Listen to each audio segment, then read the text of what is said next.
Now, I realize this is a very unfair question, but it's for every dad. Do you work harder at home or on the job?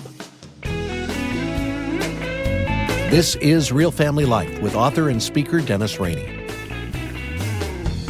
Unfortunately, I probably work harder at work, just as far as the energy that I put out, the fact that I'm here at least 8 to 10 hours a day. I probably put more effort into work.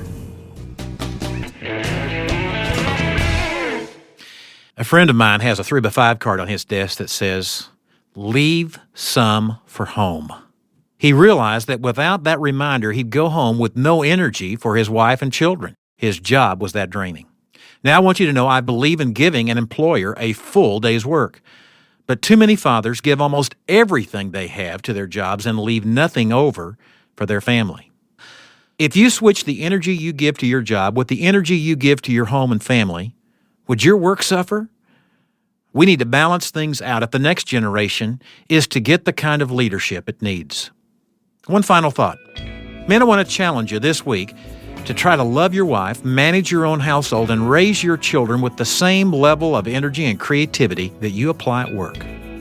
Work hard from 8 to 5, but then leave some for home. I'm Dennis Rainey, and that's Real Family Life.